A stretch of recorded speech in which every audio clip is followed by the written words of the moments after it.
Bienvenidos a este primer programa de la temporada de 2025 de Hablando de Arte con Olo Correa. Bien, estamos de vuelta y ahora recibimos a mi compañero, el que usted conoce, que es parte de la banda de Hablando de Arte, ya inseparable, el grande Carlos Penella. El hombre, el dueño de las letras, como me gusta decir.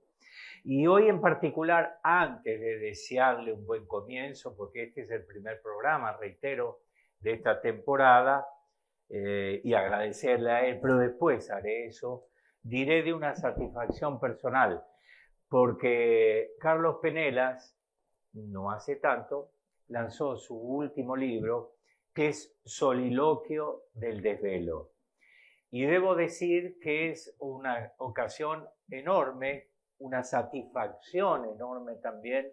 Yo, merced a su generosidad, estuve en una de las presentaciones, digo una porque fue casi casual que estuviera yo en el Círculo Italiano para un encuentro literario, el Siria Poletti, donde se homenajeaba a Octavio Paz.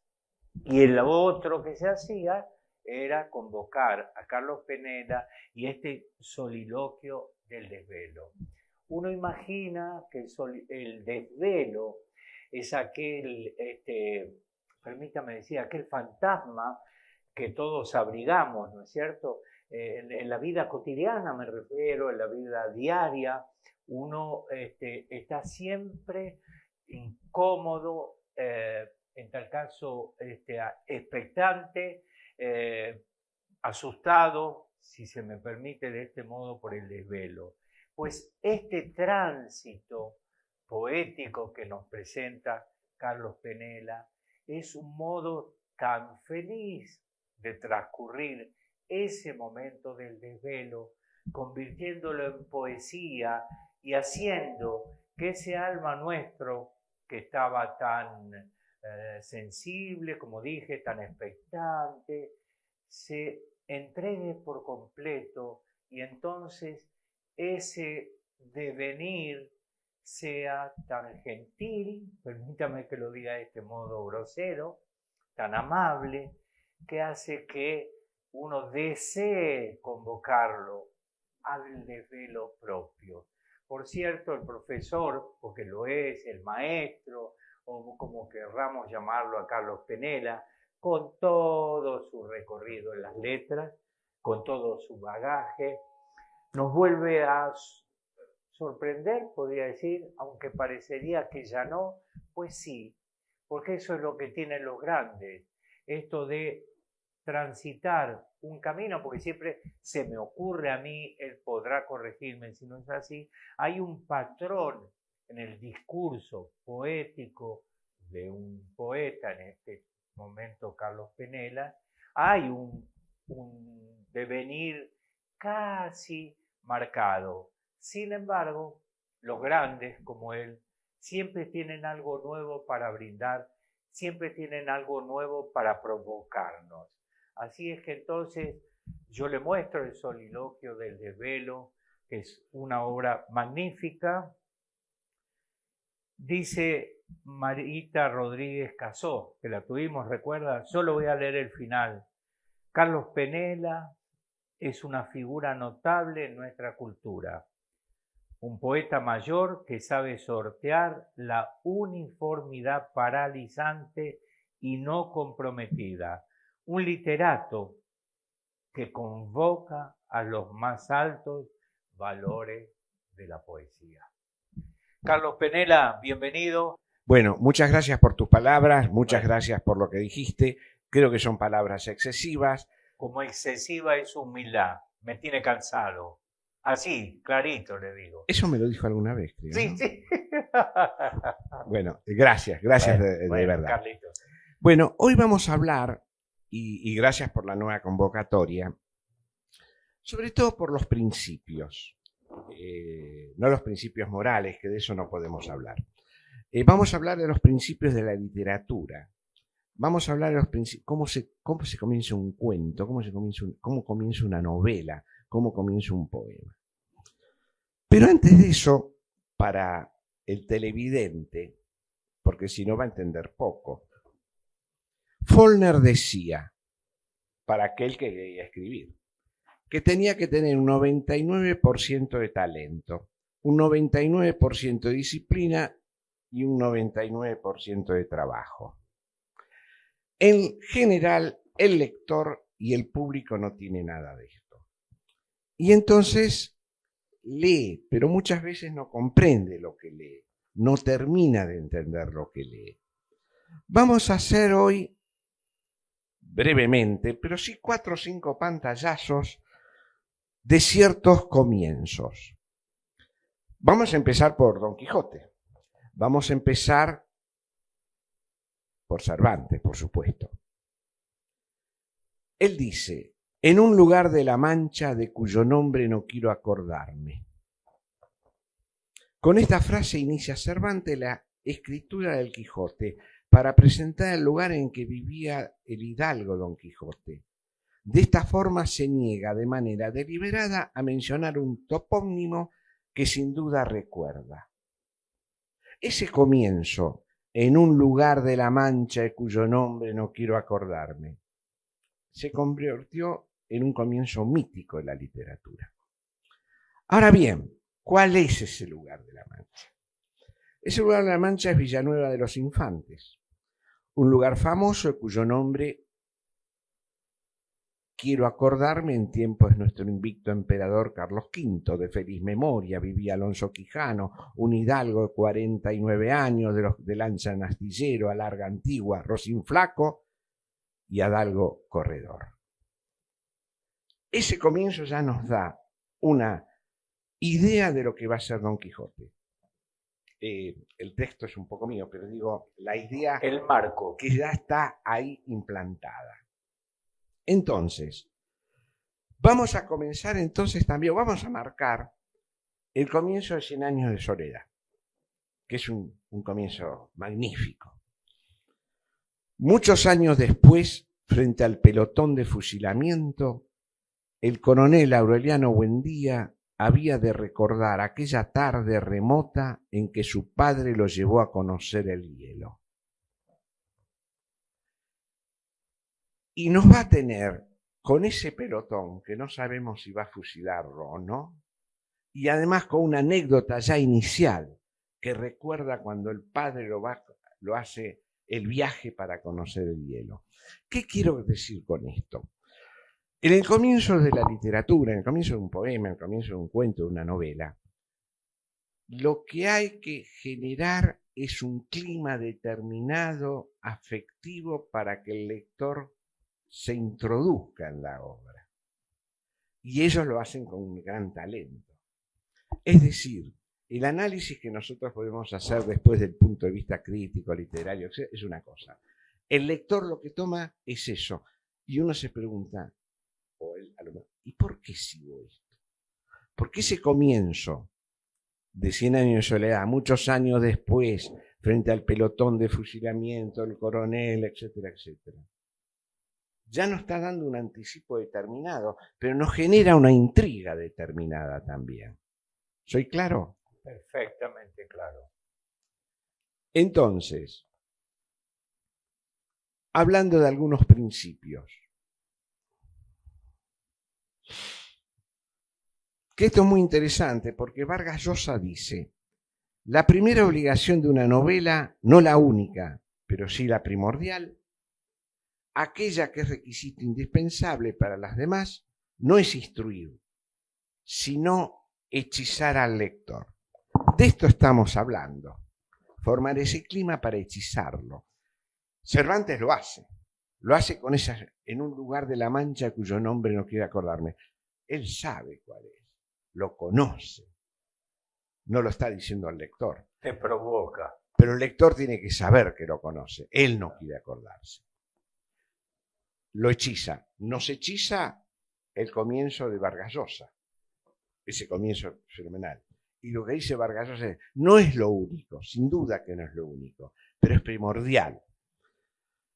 Fijémonos en dos o tres. Esto, por ejemplo, la familia Pascual Duarte de Camilo José Cela. Vamos saltando, ¿no? Un poquito. Sí, sí, sí.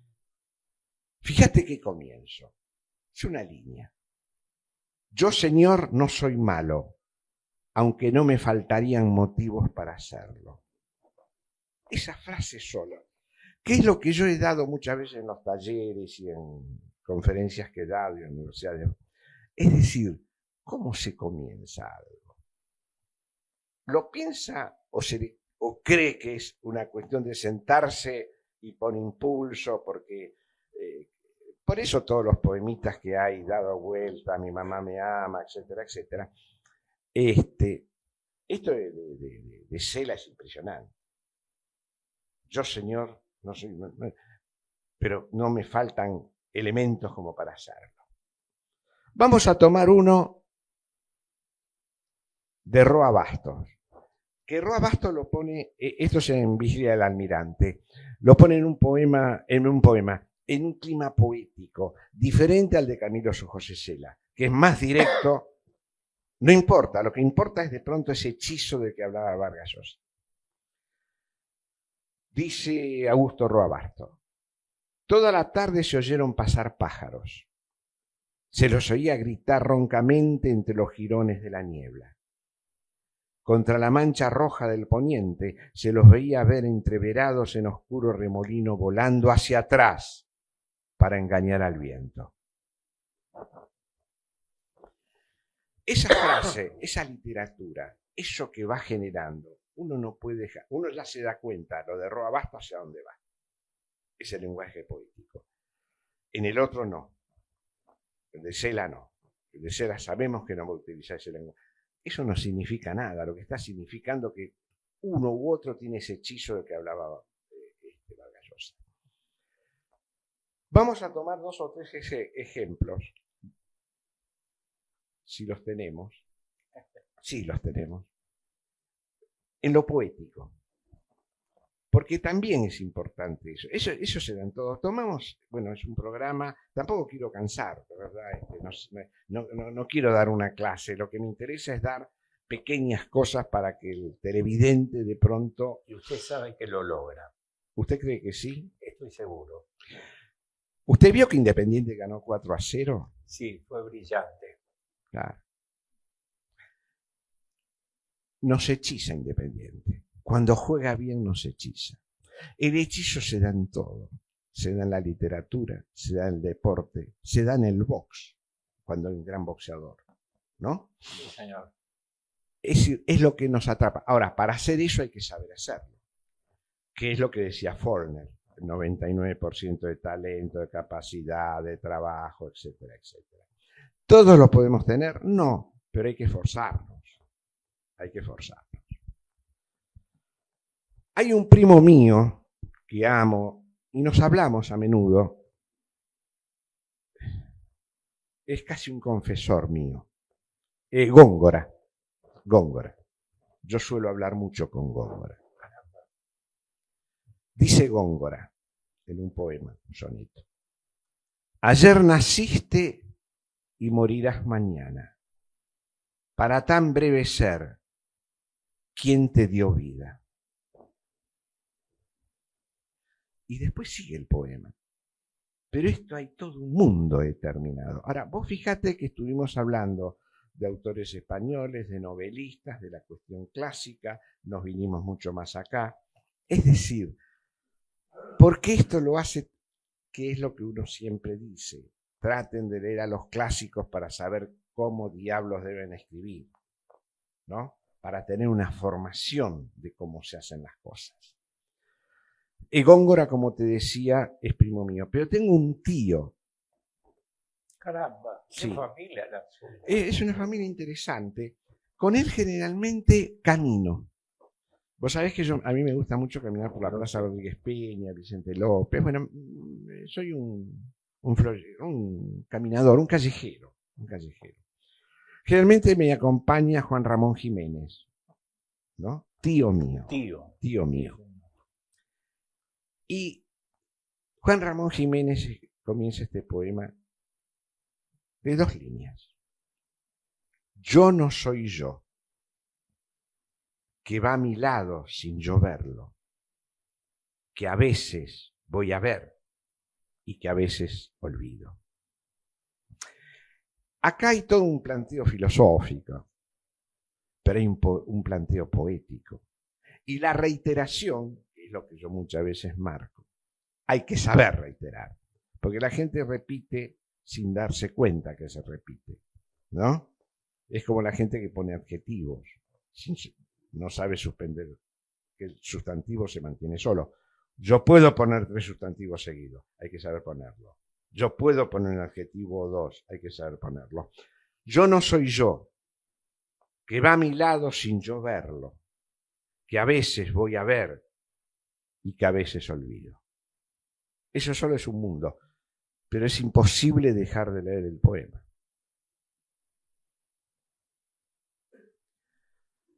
También tenía un amigo del barrio, falleció. Yo estuve en Isla Negra, él me invitó. Pablito. Sí.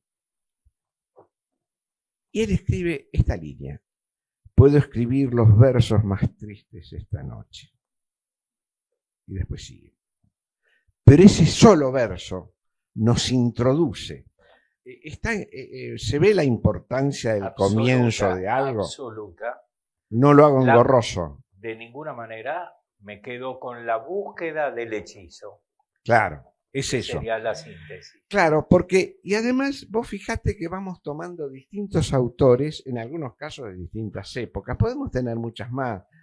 No quiero, en realidad no quiero aburrir sobre todo a vos. El televidente no se aburre, pero yo sé que vos tenés cierto rechazo ante ciertas Y yo sé cosas. que vos sos muy malo y no lo disimulás nada. No, vos sabés que no. La gente me dice eso, pero este no fue amigo ni pariente, fue uno de mis maestros. Porque he tenido maestros fundamentales. Héctor Chocchini, que introdujo la visión del arte bárbaro. Es decir, yo no puedo analizar solo la pintura, tengo que analizarla con todas las demás y hacer lecturas paralelas. Cuando leo un poema, estoy viendo un cuadro, estoy escuchando una música, estoy viendo un film. Todo eso tiene una relación determinada. Es una disciplina. Orduna, el medievalista. Luis Franco, como gran poeta. Ricardo Molinari. No aceptaba entrevistas. ¿Te das cuenta cómo fallé yo? No aceptaba entrevistas. Tampoco le interesaba la difusión de su obra.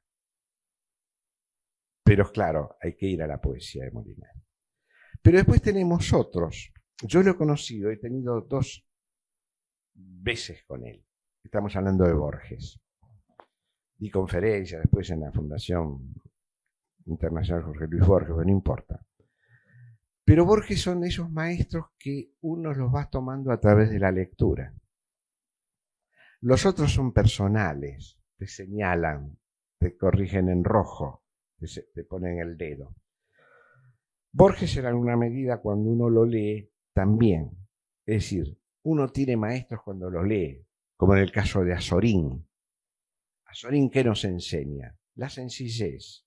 Trate de escribir con sencillez. Después, Góngora, Juan Ramón Jiménez, Neruda, todos escriben con sencillez. Son profundos, que es otra cosa, pero son sencillos.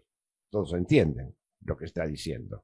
Digo, entiende si tiene algo en la cabeza, ¿verdad? Claro. Usted perdóneme que insista sobre eso, pero... Sí, yo no entiendo, pero desde que llegó, como dijo Manolito, desde marzo ahora, nada. Es muy buena esa. ¿Te acordás de Manolito? Sí, claro. Mirá Borges lo que dice. De estas calles que ahondan el poniente, una habrá, no sé cuál, que he recorrido ya por última vez indiferente y sin adivinarlo sometido. Es el cuarteto de un célebre soneto. De estas calles que ahondan en el poniente, una habrá, abre paréntesis, no sé cuál, y lo cierra, ¿qué me está diciendo? No sé cuál. En un tono menor. Casi una confidencia con el lector. Claro, te iba a decir, es una confesión. Sí, y una confesión. Está apartado el poema. Porque yo puedo leer que ahonda en el poniente un abraque recorrido. Por supuesto la métrica no daría. Pero más allá de la métrica, ese no sé cuál nos habla en un tono determinado para que lo de Cervantes. Del que no quiero acordar. Que no quiero acordar. Acá también. Él seguramente lo sabe, pero te da eso. Ya por última vez, indiferente y sin adivinarlo, sometido. Hay un destino determinado. Bueno, ¿tenemos tiempo o ya nos tenemos que ir? Entiendo que sí. No sé qué dice mi capo acá. Bueno, vamos terminando, vamos cerrando. Bueno, dele un cierre. Le quiero dar un cierre a esto. ¿Te acordás los cierres relámpagos que se vendían? Sí, me acuerdo de todo. Lamentablemente me acuerdo. Es terrible eso. Sí. Desde que el hombre pisó la tierra, Sí, más o menos más me o acuerdo. No, yo lo que quise traer hoy, y así un pantallazo, es la idea de aquel que quiere escribir o aquel que lee, que tenga una idea de cómo debe comenzar, o cuando comienza, por qué se da ese comienzo, o por qué de pronto una introducción, una primer línea. A mí me ha pasado mil veces cuando he sido jurado de poesía, ¿no? Y a veces uno lee el primer verso y ya no sigue más. Alguien me puede decir, después levanta, no puede levantar más. Ya no. No, el que escribió ese primer verso ya no puede escribir más. No levanta. Y a veces después cae el poema. Eso también puede pasar. Pero ese primer verso o esa primera frase, eso nos da. Pero no solamente nos da en eso. Nos da en la historieta, en el Eternauta, por ejemplo.